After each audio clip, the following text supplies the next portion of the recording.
Road కాదు, world tours.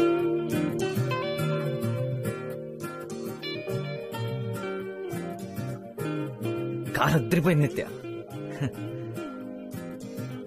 College bus కంటే సగం టైంలో ఇంటికి వెళ్ళిపోతున్నా.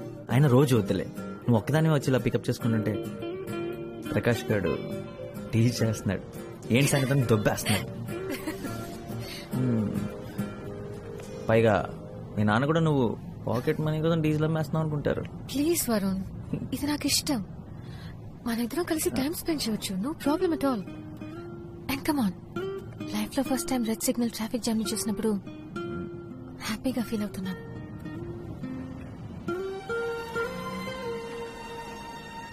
నిజంగా సారీ, ఇవాళ సండే అన్న సంగతి మర్చిపోయాను, అందుకే ఇంత రష్ ఉంది. పర్లేదు, మనం ఎవరితో ఉన్నామన్నది ముఖ్యం, ఎక్కడ ఉన్నామన్నది ముఖ్యం కాదు. నాకేం ప్రాబ్లం లేదు. ఇంకొంచెం క్రౌడ్ ఉన్నా పర్లేదు. ఏంటి వాళ్ళు ఫుల్ ఫామ్ లో ఉన్నట్టున్నా?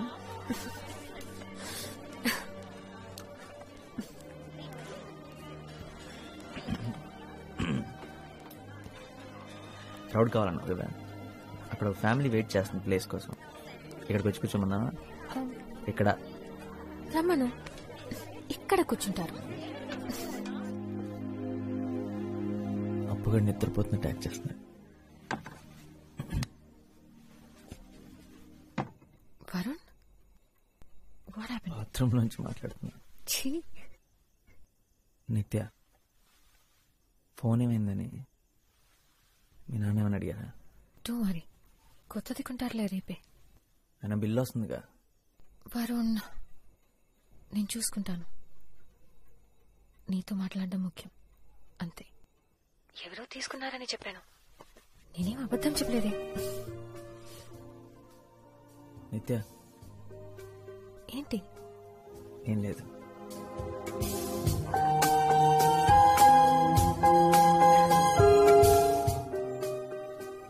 మేము చాలా పెద్ద గ్యాంగ్, ఎప్పుడూ కలిసే ఉంటాం. వరుణ్, నీకు వీడొక్కడేనా ఫ్రెండ్? నీకింకెవరూ దొరకలేదా? మీ అందరికీ నేను ఒక్కడే చాలు. అయ్యయ్యో, నా ఉద్దేశం అది కాదు. అంటే సైజ్ కూడా కాదు, ఫ్రెండ్షిప్ గురించి మాట్లాడుతున్నాను అంతే. Actually, what I'm trying to do is, your thing, my thing. సరేరా, నా టైం బాగలేదు, నేను వెళ్తాను. ప్రకాష్ కూర్చో, they just joking please. Okay, what? ఈ రోజు జెన్నీ బర్త్డే, తన మీద ఫోకస్ మై చేయండి. బర్త్డే? నన్ను వదిలేదు ప్లీజ్. నా birthday my birthday. Thank you. What a friend, what a joke. Hey, నువ్వు ఆ బోండా మీద కాన్సన్ట్రేట్ చేయి. మైసూర్ బోండా.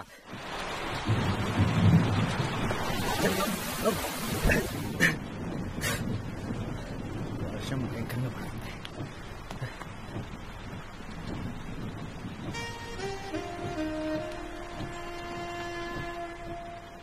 మామూలుగా లేవు తెలుసా, పిచ్చి అందంగా ఉన్నావు. నువ్వు కూడా చాలా హ్యాండ్సమ్ గా ఉన్నావు తెలుసా. Thank you. నీ వల్లే మా నాన్న ఇంత కాస్ట్లీ షర్ట్ నీకు ఇచ్చేది ఎవర్రా అని 10 సార్లు అడుగుంటాడు. ఆయన అడుగుతున్నప్పుడల్లా అప్పుగాడు దొక్కుతూనే ఉన్నాడు. వాడుకుంది. నేనే ఇచ్చానని మీ నాన్నగారితో చెప్పొచ్చు కదా.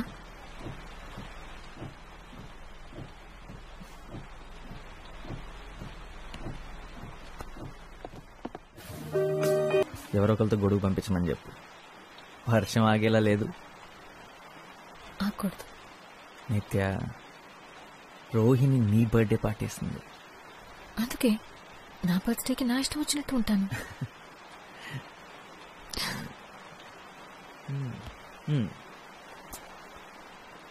సరే, నీ ఇష్టం, ఏదైనా మాట్లాడు.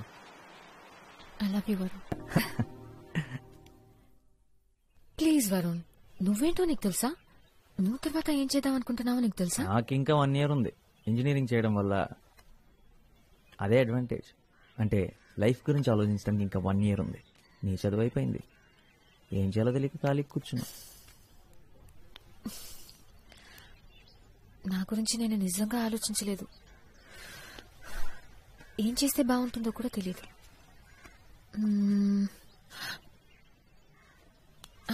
యాక్చువల్లీ నాకు తెలుసు, ఒకే ఒకటి. నువ్వు. నిన్ను చూడాలి, నిన్ను కలవాలి రోజు. నాకింకేం అక్కర్లేదు, నిజం. నీకన్నా నా లైఫ్లో హ్యాపీనెస్ ఇచ్చేవి ఏవీ లేవు. ఓ ఎడిన్బర్గ్, మీ డాడీకి 3 కూతురులకి బాడీ గార్డ్ ఏం అక్కర్లేదా? నేను రానా? ఉంటే బాగుండేదిరా. విద్యాక రాకపోయి ఉంటే నేను ఎలాగోలాగా తీసుకెళ్లేదాన్ని. నిజంగా ఎంత ఆలోచించానో తెలుసా? కానీ అక్కుంటే కష్టం, కలవడమే కుదరదు. బట్ ఐ మిస్ యూ రా. నేను కూడా నిన్ను మిస్ అవుతాను రా. ఏం చేయాలో తెలియడం లేదు నాకు. అయితే వచ్చే నా దగ్గరికి త్వరగా. పోనీ ఒక పని చేస్తావా? అదే ఎడిన్బర్గ్లో ఒక అమ్మాయి ఉంది. అమ్మాయి కోసం ఒకడు పిచ్చోడు అవుతున్నాడని చెప్పు. కొంచెం త్వరగా రమ్మని చెప్తావా? చెప్తా. నీ దగ్గరికి త్వరగా పంపిస్తాను.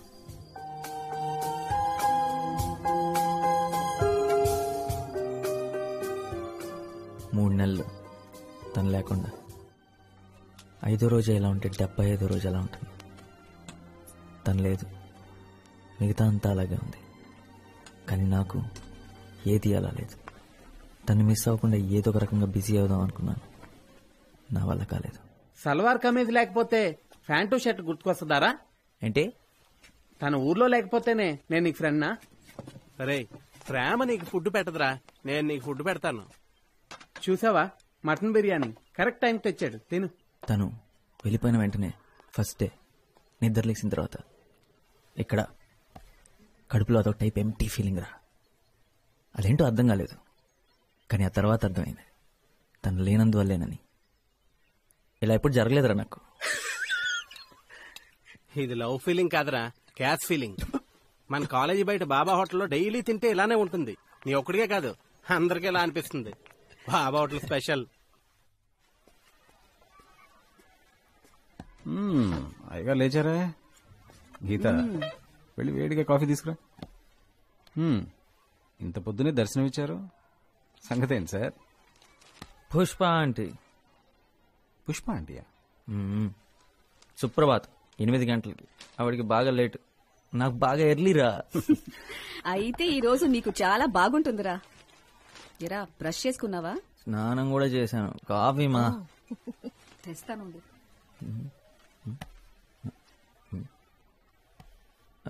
నాన్న, ఏంటి మ్యాటర్? ఇంటర్వ్యూ. ఇంటర్వ్యూ ఇవాళ సండే కదా. ఈ జాబ్ సెట్ అవ్వలేదా? ఓ, 295 సొల్యూషన్స్ వాళ్ళు ఆల్రెడీ పీకేశారా? సరే, ఇంటర్వ్యూ దేనికోసం? చాలా ముఖ్యమైన దానికోసం. అమ్మా,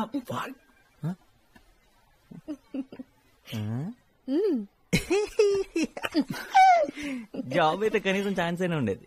వీడి పని నచ్చడమే తప్పితే వీడు నచ్చాల్సిన అవసరం లేదు. అదే వీడు నచ్చడం కోసం ఇంటర్వ్యూ అంటే ఇంకొక 17 టైమ్స్ కన్ఫర్మ్ నాన్న. తప్పదంతే. నేను మాత్రం చస్తే రానమ్మా. అక్కడికి వెళ్ళి మీరు చెప్పే పచ్చబద్దాలంతా నేను వింటూ కూర్చోలేను. మా వాడి కోసం తల్లిదండ్రులంతా లైన్లు కడుతున్నారండి. అవును, మా వాడు చాలా తెలివైనడండి. మా వాడు చాలా కష్టజీవండి. మా వాడు అందగాడు కూడా. అవును, అందగాడే. ప్రాబ్లం అది మాత్రమే కాదమ్మా. అక్కడికి వెళ్ళిన తర్వాత అమ్మాయికి నేను నచ్చేసాను అనుకో, చూడు వాడు మొహాలు అయిపోయిందో. Already tension.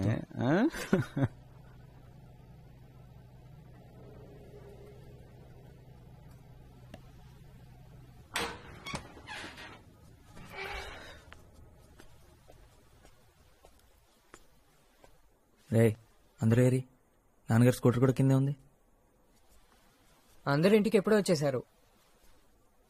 Something wrong.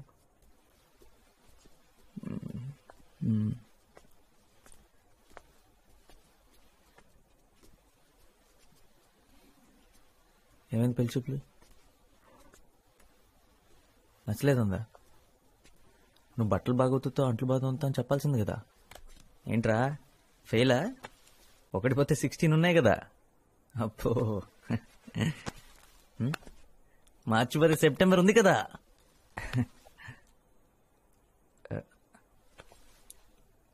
ఆ అమ్మాయి నీకు తెలుసు అనుకున్నా?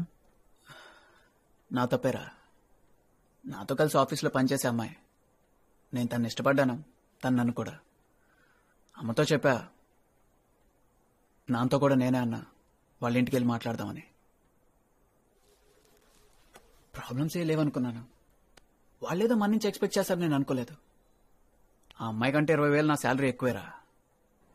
వాళ్ళ నాన్న అలా మన ఫ్యామిలీ స్టేటస్ గురించి మాట్లాడుతున్నప్పుడు నుంచుని చూస్తూ ఉంది. ఈ ఇంటిని, నిన్ను, అప్పుని అందరినీ యాక్సెప్ట్ చేసే అమ్మాయి నాకు కావాలి. ఆ అమ్మాయి గురించి నేను ఆలోచించట్లేదురా.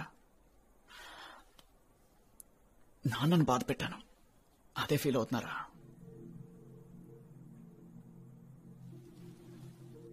నేను పెద్ద తెలివైనాన్ని కాదని నాకు తెలుసురా. ఎందుకంటే పెద్ద ఉద్యోగం నాకు దొరకదని కూడా నాకు తెలుసు. ఇంట్లో అంతా నేను మార్చలేనని నాకు తెలుసు. కానీ నాన్న ఏ రోజు నాకు వల్ల కష్టపడకూడదు అనుకున్నాను. ఈరోజు అది చేయలేకపోయాను. రేయ్, నాన్నకి నువ్వంటే ఎంత ఇష్టం నీకు తెలుసు కదా. అరే, నేను చేయలేకపోయింది నాన్నకి నువ్వు అప్పు చేస్తారు కదా. రేయ్, పిచ్చోడ్లా మాట్లాడకరా. ఏంటిదంతా? అయినా ఇప్పుడు నాకెందుకు చెప్తున్నావు?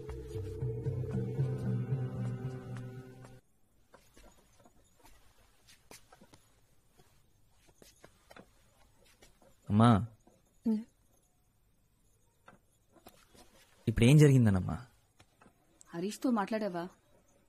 వాడికే ఏం చెప్పాలో తెలియట్లేదు. వాడెంత బాధపడుతున్నాడు. మా వల్లే ఇదంతా. అసలు ఎప్పుడు ఆయన ఏవి అనరు, కానీ ఇవాళే మొదటిసారి అంతా తన వల్లే అంటున్నారు. మనం మంచి పొజిషన్లో ఉంటే బాగుండేదన్నారు. వెళ్ళి కాసేపు మీ నాన్నగారితో కూర్చోరా. నాకెందుకో భయంగా ఉంది. ఆయన ఎవరైనా తీసి పారేస్తే నాకు చాలా బాధగా ఉంటుంది. ఒకసారి మీ నాన్నతో మాట్లాడరా.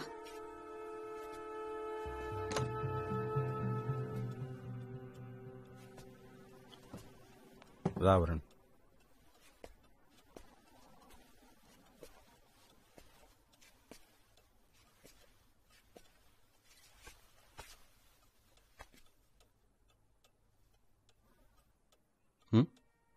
అమ్మ పంపించిందా? ఒకటి గుర్తుంచుకోండి, నేనున్నది మిమ్మల్ని చూసుకోవడానికి రా, మీరు నన్ను చూసుకోవడానికి కాదు. ఏంటి నాన్న, ఈరోజు జరిగింది మర్చిపోండి. అసలు వాళ్ళెవరు మీ గురించి మాట్లాడటానికి? ఏం జరిగిందంటారా?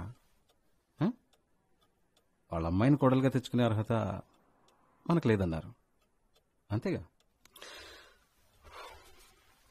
They are entitle to their opinion. ఒక పెద్ద ఉద్యోగం చేసే అల్లుణ్ణి వాళ్ళు కావాలనుకుంటున్నందుకు, ఒకే ఫ్లాట్లో 3 కొడుకులతో ఇరుగ్గా బతికే కుటుంబాన్ని వాళ్ళు వద్దనుకుంటున్నందుకో నాకు వాళ్ళ మీద కోపం లేదు. అలా అని నేను తక్కువ అంటే మాత్రం నేను ఒప్పుకోను. I am who I am. వాళ్ళెవరైనా అయి ఉండొచ్చు. నా 3 కొడుకుల్ని మంచి మనుషులుగా పెంచానని గర్వంగా బతుకుతానరా. ఇంతకన్నా నాకేమవుతూ. రండి భోంచెదురు కాని.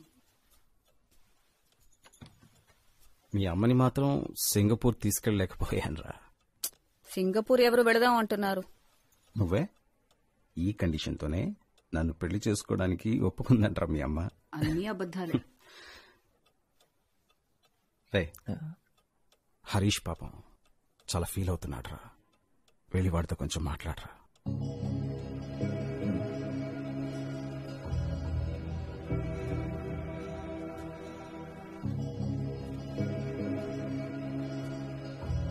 నేను స్నానం చేసి వస్తాను.